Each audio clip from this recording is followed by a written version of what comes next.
pledge allegiance to the flag of the United States of America and to the republic for which it stands, one nation, under God, indivisible, with liberty and justice for all. Thank you.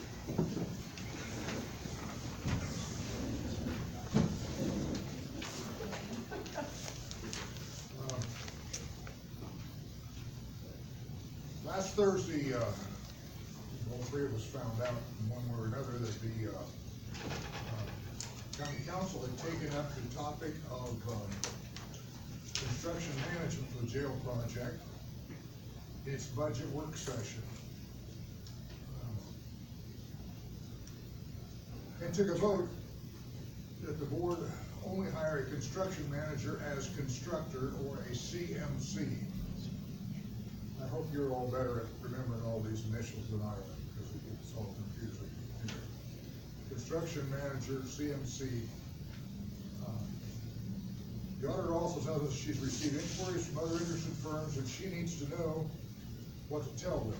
The board had voted, this board, the commissioners had voted last Monday to accept the contract of Jack Krause, as we thought we made it clear that we did not want to consider or even cause other firms to take the time and effort to make the proposals. Nevertheless, since the council has given its opinion, I asked our attorney for information and advice on this subject, and he has given that in the form of a letter that I would like to read to you. I have it right here. Commissioners, I have reviewed the form of the CMC contract, that is construction manager as constructor, between Fulton County and Garmong. Fulton County is going through basically the same thing we are, to build a new jail. Fulton County is really a very good comparison for us because they're a similar population county and we have a lot of similarities.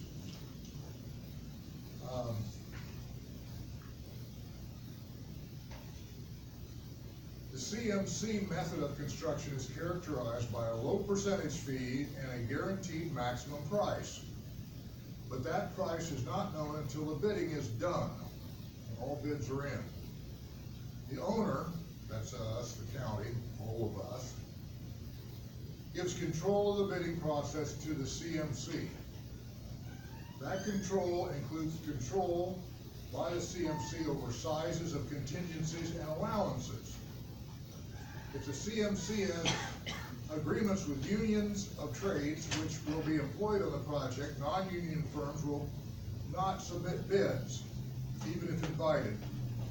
The CMC is then free to use its own bids for those trades. The CMC owns the contract and has exclusive control of the money not spent on the guaranteed maximum price. The CMC gets to set the budget and all the contingencies and allowances. The owner has no say in the matter. This method of construction management has only been available to counties for a couple of years. It is legal if it has been solicited competitively, but the price guarantee is hollow and the contracting, contingencies and allowances is open to manipulation, which favors the CMC, as Fulton County has discovered. I strongly advise, this is from our attorney Ted, I strongly advise against consideration of the CMC method of delivery.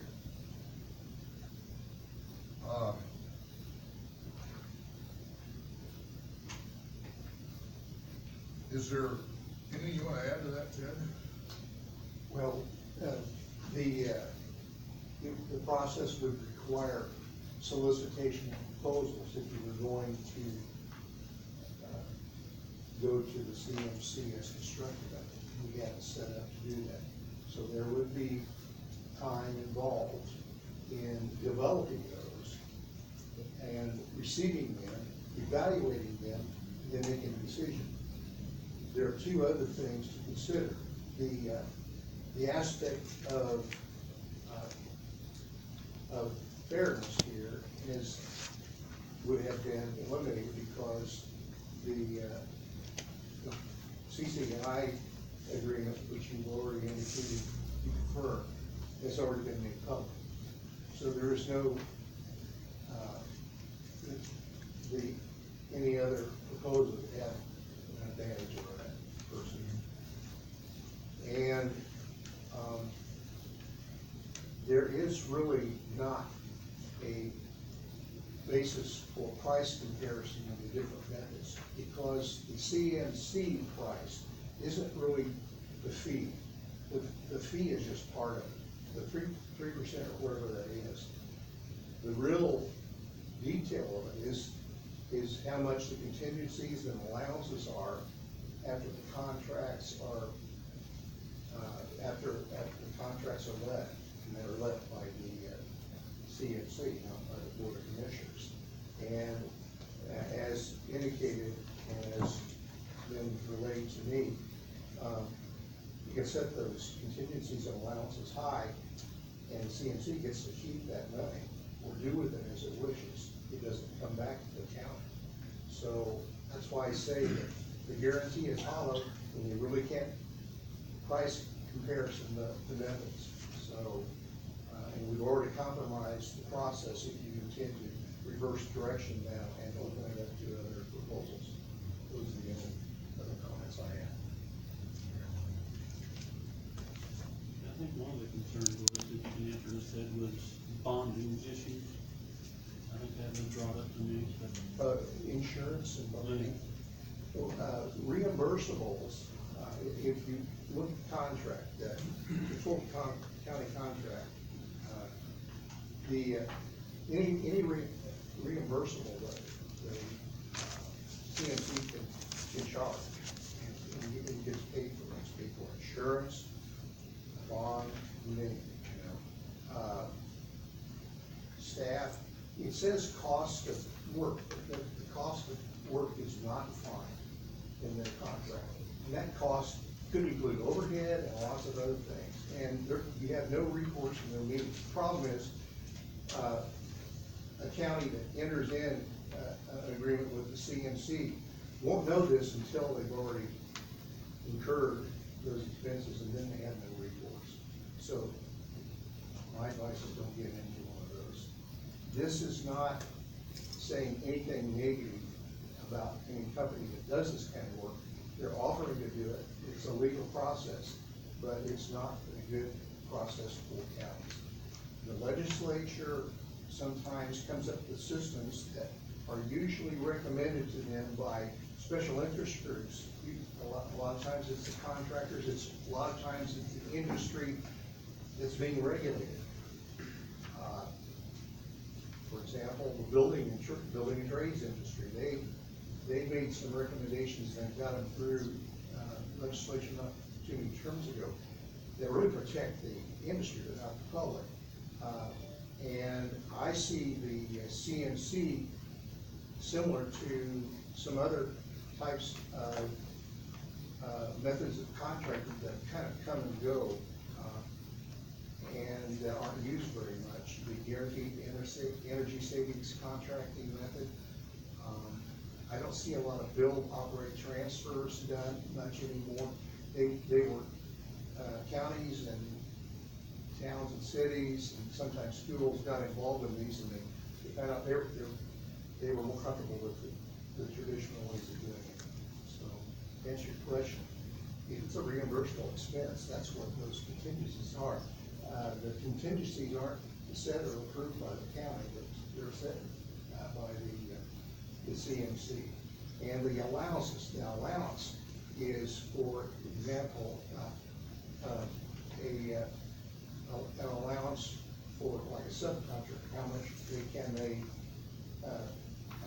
how much can the contractor allow a subcontractor for a given part of the work if they subcontract it? Well, at the end of the time when this is all being sorted out, the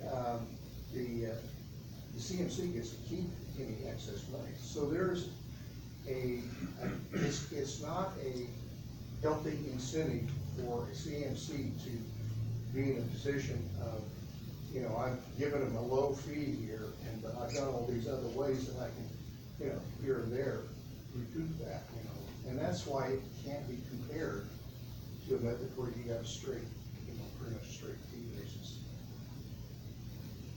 Do you have any questions, Ron? Well, from what I read in that contract, you know, the contingency fee cannot, it won't cover any change orders. That might be used, is that correct? Well, I know it doesn't for site-related things, dirt work, you know, I don't, you know, the things that come up that you don't know about. Just don't happen. Yeah, so the guarantee, and see, the guarantee doesn't come in, isn't made until Right. they've already, received the bids. Right. And in one instance, the CMC didn't give them the guaranteed price until 2 months into the project. They didn't even know what this guaranteed price was, so, that's not good. You don't wanna see them building and moving dirt and so forth and not know what the price is gonna be. I wouldn't wanna be one of you gentlemen or one of the council members to have that going on, but that's perfectly, possible under this form of contract. It's not the contract, it's not the contractor, it's the method that's not good. Would that contract be signed at the time of the, figures or so? They have to supply it, supposed to supply it as soon as they've got the bids. But, there's not a time frame in there, and then I think the county has like a limited period of time, like 15 days or something, to accept the guarantee. So you don't have you don't have the information. I mean, you have what the architect can provide you, and the architect's estimates, but that's all you've got. You really haven't been involved because the development, I mean, most of all the specifications are developed by the architect, but as far as the business terms, so to speak, of the contract, those are developed by your CMC. It's just not, and you're on the outside looking in the whole time. That's the problem. You're on the outside looking in. So it's a low fee and a guaranteed maximum price, but it doesn't, it really doesn't have, it sounds really good. If something sounds too good to be true, it probably is, so. So if we, one of us would walk to the job site and say, hey, this don't look right, we have no say so on that, is that what you're saying? That's correct. You're not, you're out of that picture. You know, you're with the CMC, it's the CMC and the architect at that point, and the architect is the one that asks the questions about the full county contract. Because I plan on, if this ever takes off, I'm gonna at least visit it there at least twice a week, just to make sure I know what's going on and stay in the Well, loop. you can go there, you have a right to be there, but I mean, if you get off, I suppose, you know, the project, the contract, you turn that over to the CMC. It's not, it has great selling points. You to make a sale on that, but you get into the detail, it's not what you want in that thing. Well, if I remember right, when I was on the board before, we did several bridge projects. And we had all the construction contracts. Right. And that, we own the project, and I think we ought to know, I think we ought to own the contracts. So there's one contract, we turn it over to everybody, somebody else. Correct. I think we have more say so if we choose the contract. No way it sounded like you couldn't get any local guys to do this if they're not. If they're capable. Provide service. I'd like to have our local people on surrounding counties that have construction in here, they help out. That's where that Union part comes in, you know, the CMC has agreements with union trades, all these union workers. If they're gonna be supervising it, they don't even get, they may invite non-union, companies to bid on it, they won't, but they really have to use union scale. It's like, what's the bill, you know, it's gonna be, and that's when the CMC and the language is, they use they use their own contractors. It's their own contractors that they use for the project. It's their project. Pardon me? It's their project. Yeah, well, yeah, and so it might work in the private sector, but I don't think it's a good thing for the public sector, public construction. I don't look for it to last very long, honestly. The word, I think, is getting out about it. We don't want to be the one to add our name to the list of the ones that have problems with this kind of contract.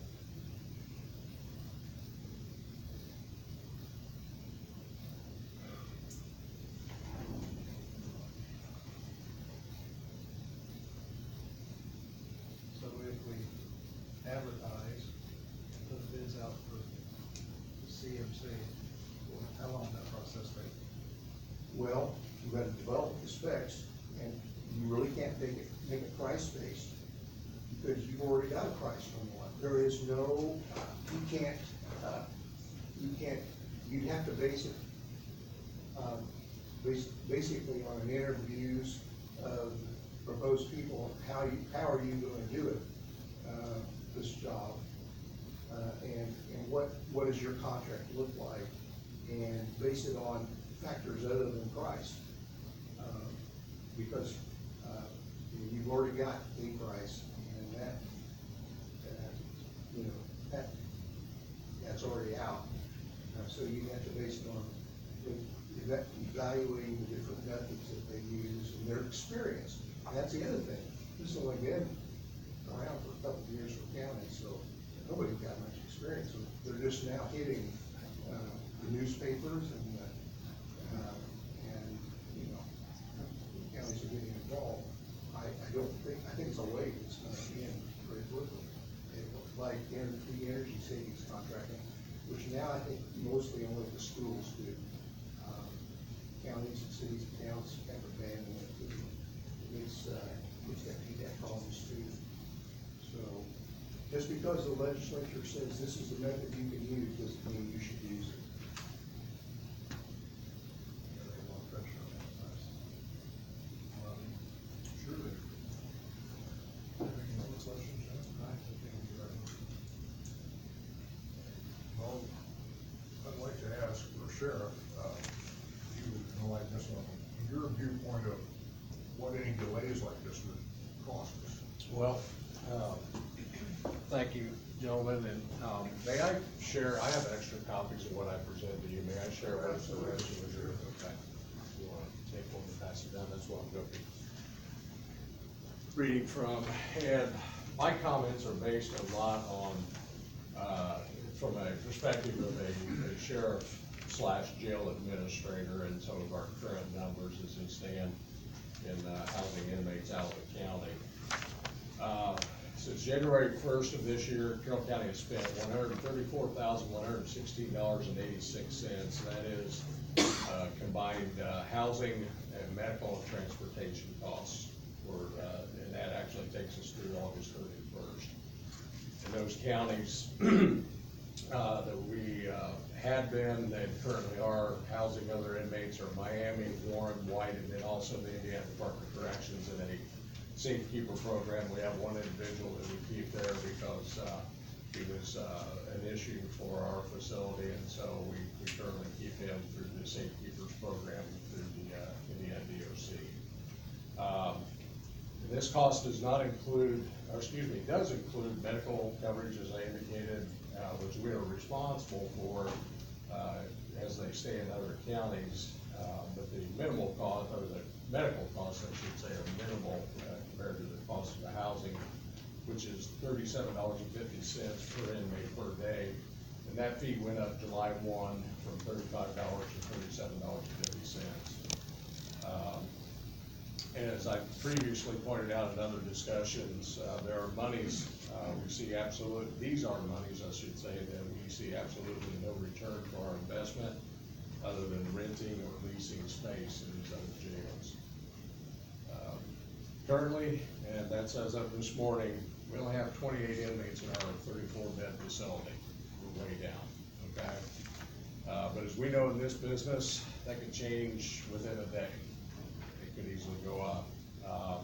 We have 11 inmates in Warren County, and the breakdown on that, and White County and the DOC.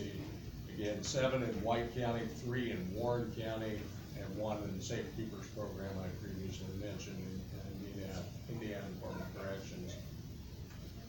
Doing some quick math for reflecting the no return for our investment. Housing funding to go out currently with our numbers would end up at $12,375 per month. That's a simple formula of $3,750 times 30 days times 11 inmates. And then I also took the liberty of putting together a formula reflecting our monthly cost if we added 3 additional inmates, which again could easily happen. And that equals up to $16,875 per month. Again, based on the 15 inmate number at that $3,750 per day at 30 days. And then you'll see here in a little bit, prepared a small spreadsheet on the backside, kind of spreading this out as we go through time, reflecting future costs for housing inmates out of county. And these numbers are actually just housing costs. I did not include medical or transportation costs because those are unknown variables. Some may question why I simply don't bring our inmates back to, that are housed out of county, back to the county to save us some money. My simple response, I've got 2 of those. Number 1, as it currently stands, if I bring back the 11 we currently have out of county and add that to our current 28 number, that puts us at 39, which is 5 over capacity, or maximum capacity. As you gentlemen have heard me say before, Indiana Department of Corrections considers the county jail full when it is 80%. Okay, and that 80%, for us at the local level is 27.2 inmates. So we're just a little bit above even that 80% right now. The other reason is that, and obviously the reason that 80% mark is Indiana Department of Corrections wants there to be breathing room, if you will, to allow county jails and their staff to classify inmates. And when I say classify, obviously break them down into sentence versus pre-sentence, misdemeanors versus felons, and so on. So it breaks them down into various groups within that facility. The other concern I have about the possibility of bringing our inmates back to the county is that we may lose our reservations, so we say, in these other counties. There's still a lot of Indiana counties that rely on even small jails similar to us to house their overflow of their inmates. I know, I think Wabash County still houses a lot of inmates in Miami County, very close to them. So my concern is with the competition, so to say, in the state with other jails having to house inmates outside of their jails like we are, that we could potentially lose our reservation at Warren or White counties. And then, again, the spreadsheets on the next page or the back page there is I've broken it down on the costs. And that's if the Indiana legislature keeps that state rate at $3,750. Next year may be a different story. They may decide to up that another $2.50 or $2, whatever they choose to do. So that state rate may go up, and that's generated by what the legislature comes up with. And my final point, January 1st through August 31st, our average daily cost of housing inmates out of county, which again, my formula was housing cost plus medical cost plus transportation, going back to that $134,000, has been averaging $551.92 a day. And then when you turn that into a monthly average cost, again, at 30 days, I came up with $16,557.60. That's a monthly cost. So I have concerns that if we don't continually make proactive steps concerning this project, that it's going to continue to cost this county on a daily and monthly basis.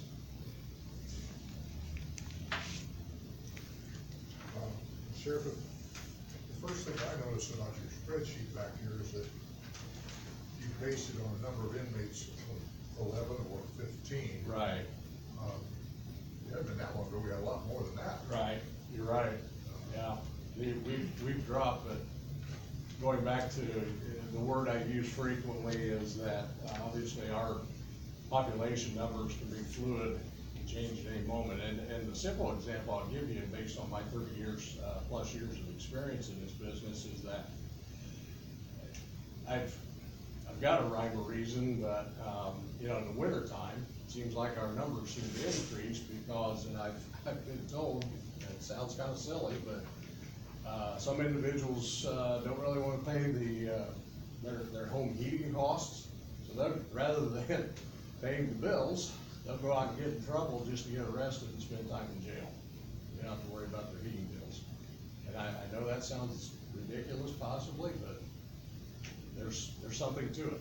Well, which for most of us would be ridiculous. But, Right. I had the opportunity over here, these two boys heard my story at the last meeting, but over here, somebody who just got out of Howard County Jail talking, and he said it was very comfortable. He didn't have any problems at all with it. I know. It's not a bad place to be at all. And that's why I suggested in our blueprints that we have a place to make big rocks into little rocks. Yeah. So they didn't like it so well. No. We still have to follow the state guidelines that are I provided. know. Carry dirt from this pile to that pile or something. Yeah. Anyway, so I guess my point is this could be significantly more than this. Exactly, yeah. This is kind of a minimum. Right. Yeah. Yeah. Well, appreciate it. Thank you, gentlemen. Either of you have comments on that? I think he's kinda light on this number, really, because I've been there 14 years, and other people come back every year just because it was cold outside. Every year they come back, isn't it, right? I've went for like 3 years in a row, came back. And then, he was homeless in Tiffany County, come to Carroll County, sold a candy bar just so he gets sentenced, because he had the opportunity to pay his fine and get out, didn't know, he wanted to spend his 90 days in jail. 3 months without paying for it.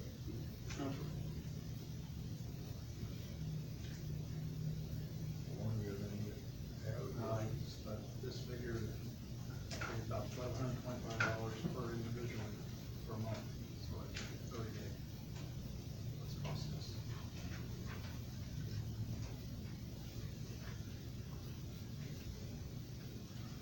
The other factor that I think we have on this time situation is that we don't know how long the state's gonna give us to get a new facility. They have been pretty insistent that we do something, and we're not, we have been able to play safe and get along because we said, look, we're taking the steps, we are in the building process, we hired an architect, we're going on, so we don't have the problem of them saying, well, you're not doing anything, so we're gonna have to step in and do something. And that was one of the things I stressed with the state jail inspector that was in, back on September 12th. And I've since provided copies. You know, I tried to stress with him, you know, we're still being proactive here, moving forward with, you know, at least talking and looking and taking those steps. So, you know, thankfully our inspection for 2019 was, somewhat mirrored 2018, but was, I think the state of Indiana is being gracious with us. So.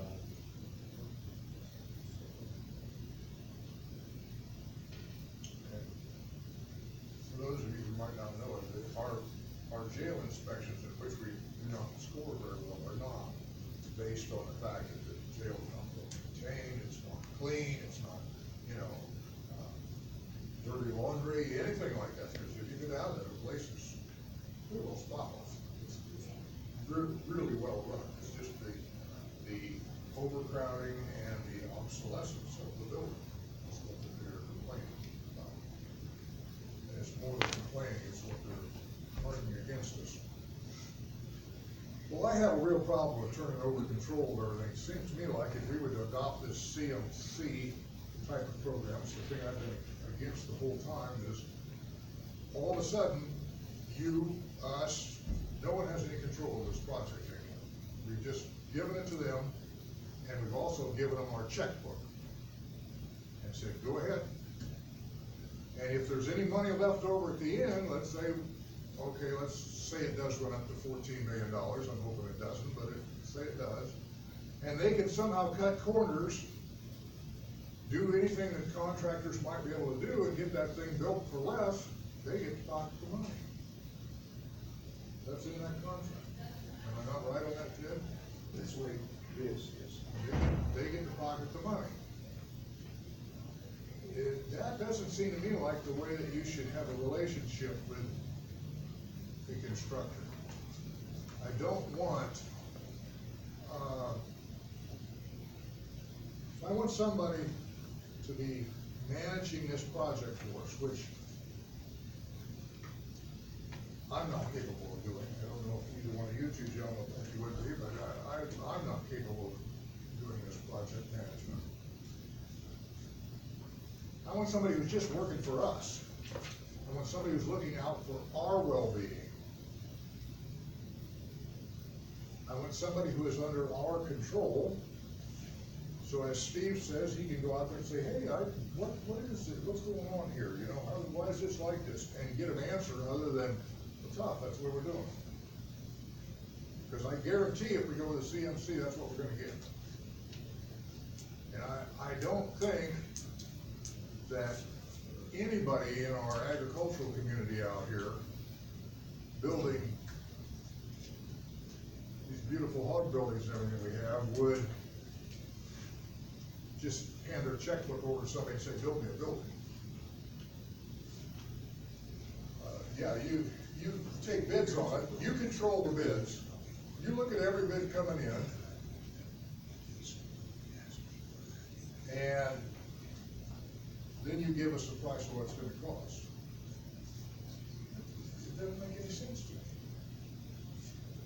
I realize that the low percentage cost that they give is very attractive. And I realize that our cost of hiring, Jack Krause that we already signed the contract with, snaps my head back because of the cost. It's expensive. But I just guarantee you, that is nothing compared to the cost we're gonna have on this CMC. I don't know if West Lafayette is gonna change from the CMC or not, but they had this going to their Morton Center where they're gonna make it into their city hall. They fired the people, the very people that have been wanting to come in here. They couldn't. I talked with a council member down there, and they wouldn't give them any details, but they were very unhappy with what they had gotten themselves into. I don't know if they're deciding just that company was no good, or if they're deciding that the process was no good. I didn't get that delineation made, but we also have a choice here of people who've been doing this type of thing for 2 years, or less, or Jack Krause has been doing it since the early '80s. Built gyms all over Indiana, Michigan, and a few in Ohio. Over $1 billion worth of building. To me, that's somebody that I would look at and say, this guy knows what he's doing.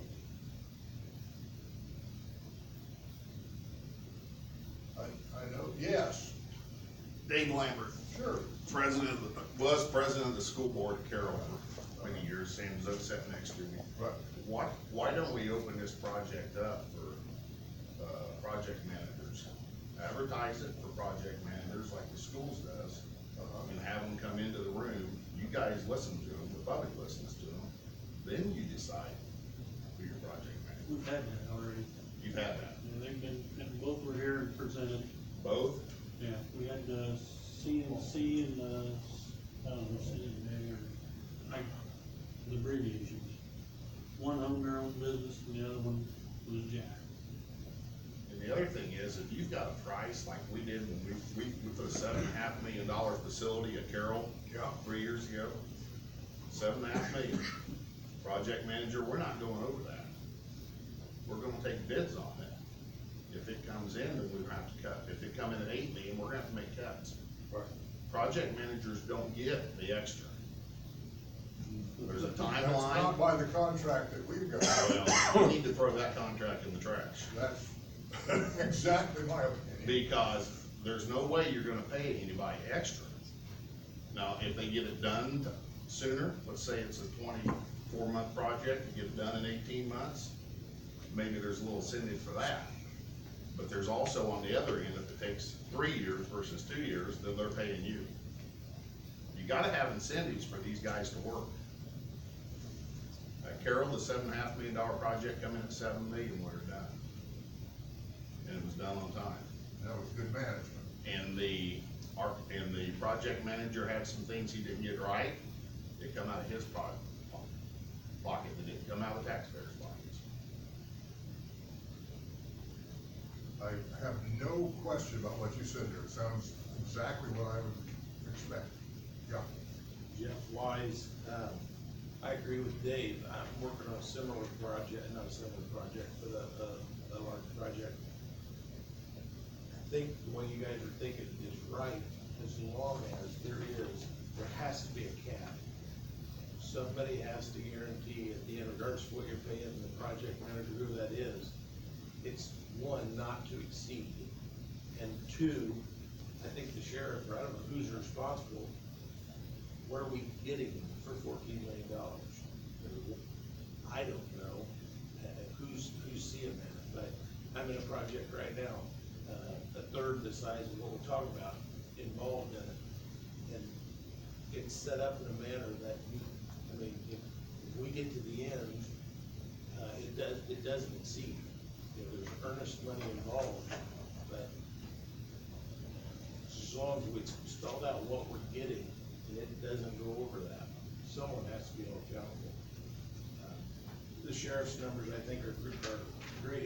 If there were other parking spots for criminals, it'd be a wonderful situation if we could continue to do that, because I think we need a jail. The county's going to continue to grow. I don't think crime's going to lessen. I'm completely in support of the sheriff, completely in support of the jail. But these numbers here also don't take into consideration what our cost is to keep the inmates here. Right, we have a cost, yeah. Right, and what that cost will be in a new jail, for a while. So, it has to be done, but it has to have a cap. I can't imagine going into this thing and it turns into 16 million and we have a tax problem that we can't get out of it. You're right. The way I read the contract is from,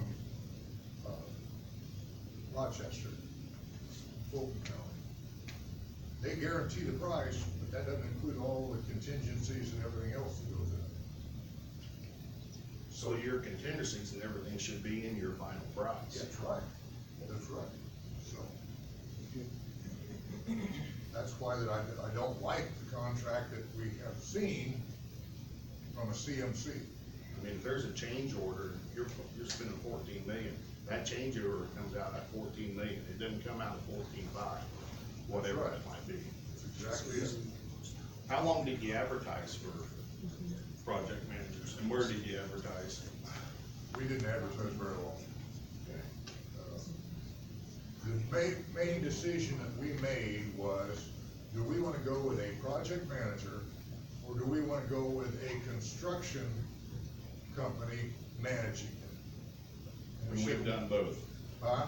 and I've been involved in both. Have it, okay. Well, this, having a construction company that is going to also be the constructor out there, and they are taking over the project, I don't like that at all. I can't get that around, my head around that, Dave. I just can't see how that's good for us. Yeah. In any case, the county's still the shop caller. you guys show up and there's something wrong, you guys are the ones that determine, no, we're not doing it this way. This is the way the plans say we're gonna do it, and this is the way it's gonna be done. And that's what, they have to follow that. There's been school corporations that's fired their project managers. I'm sure. Whatever you guys say, they have to follow. Well, our hands are also restricted too, because we gotta build it by code, because of the state DOC says we have to have certain things in there. You know, just like when you build your school, I know you have certain things there, but it's stepped up even further, because you have to have. But the architect should have that built, those plans should be built by code and drawn by code already. There shouldn't be any changes. Well, that's why we picked who we picked, because he's been recommended this by several different people. And that's the same way with the guy we picked for the contract, for the general manager. He came up highly qualified for the job. And that's why I got the job, because I think I can hand him my wallet and he would give me money back. That's how I feel. That's it. So he won't guarantee a ceiling on the price? He will guarantee it by the bids, yeah, he'll keep them to the And bids. that's up to us. Because if it goes the other way, they do the bidding. If we do it, we'll advertise, they come in, we'll take the bids, do our history, you know, on the construction companies and, you know. Mike, how long you been building, Joe? Couple days? It's almost 1 year. I mean, Jack's been doing it for forever too. I think our first project was together a little long time ago. Can you get out of this contract that you signed with Jack? I don't know. I think, just as a gentleman, he'd probably say, okay, I think so. But, I'm not sure what we're not actually legally bound to. What is the answer to that, Ted? The answer is yes. I mean, his is more, his a fee.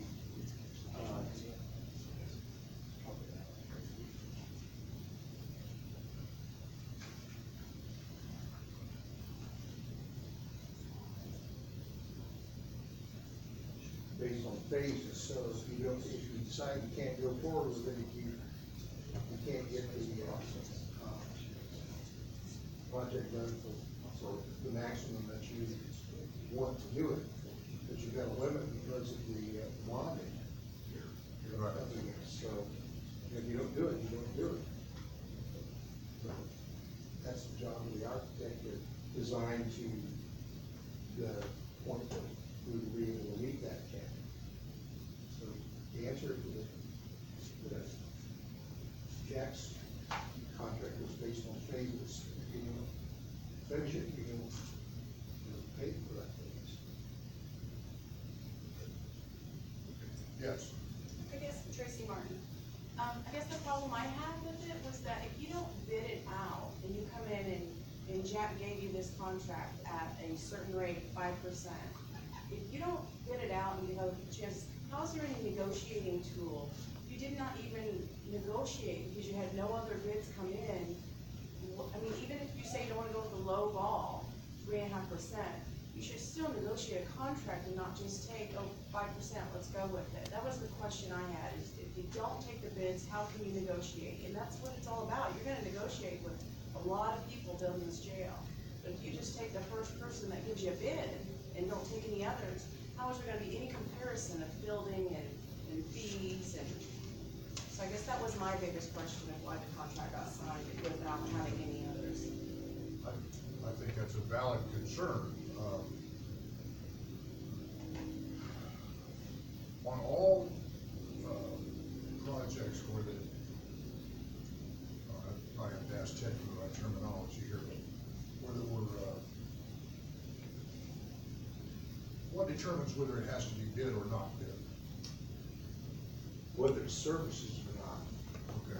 You know, construction manager as constructor, so the Indiana code requires it to be competitively bid. But if it's the service contract,